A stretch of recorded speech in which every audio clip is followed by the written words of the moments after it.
Tell us what Cleveland Votes is, what your mission is, what your goal is, and why you all started the organization.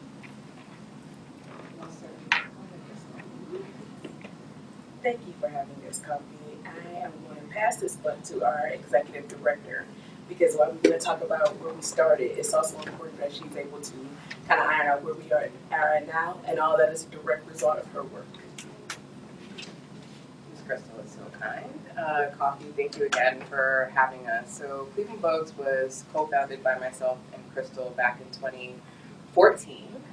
We have evolved quite dramatically, I think, in the last almost 10 years as an organization, but I think what has been consistent since we founded the organization through present day is our commitment to the people of the city of Cleveland. Crystal and I both consider ourselves servant leaders, humble servant leaders. Her and I individually have held many titles, committed to organizations and populations in the community that have been historically disenfranchised, and very fortunate that together we've been able to do a tremendous amount of work together, including Cleveland Votes. So Cleveland Votes was started, and we could talk more about the backstory of how it came to be, but really was started with an explicit focus on supporting those that had been impacted by the criminal legal system or the criminal justice system. So we started with that very niche population, and we could talk more about what was happening back in the early 2010s. But really have evolved to focus on shifting power in our community, particularly focusing on nonprofit organizations.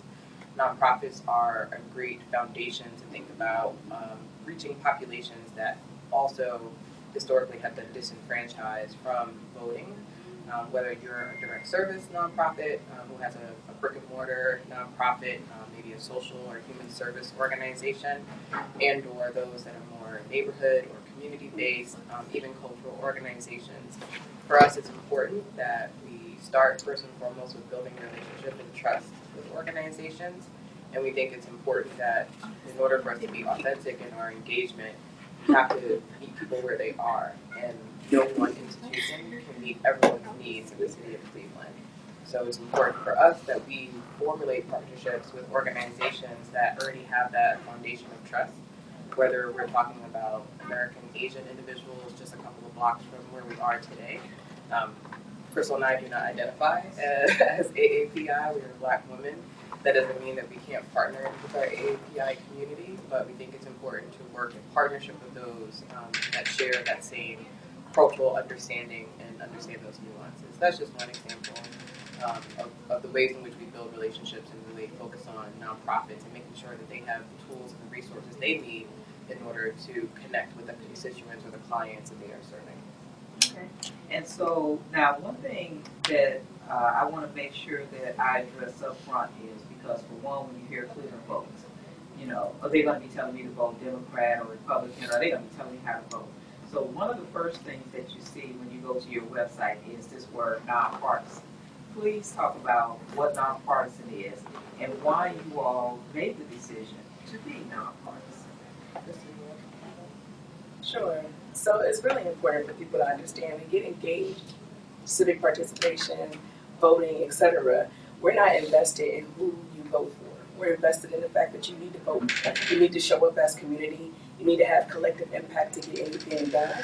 And so it's really, really important that we don't impress our views personally or professionally on anyone in our community. We just help them better understand why it's important to show up, how they get engaged and get involved, and how they own power from the ground up as marginalized communities who may not necessarily have control over wealth. But what you do have control over is the ability to have collective impact, how you show up for each other and what you want your community to do, look like, and be for ourselves, for our future generations, and for those to come who may be to our right, to our left, our own children.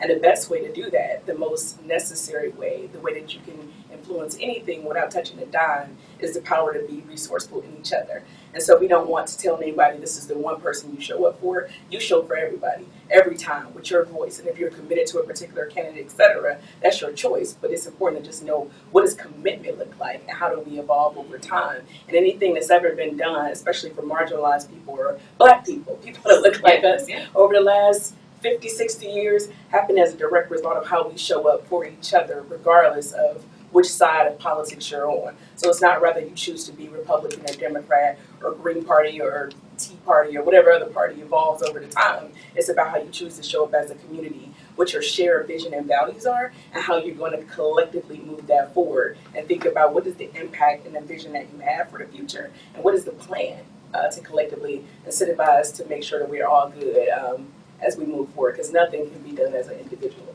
especially not when you're marginalized.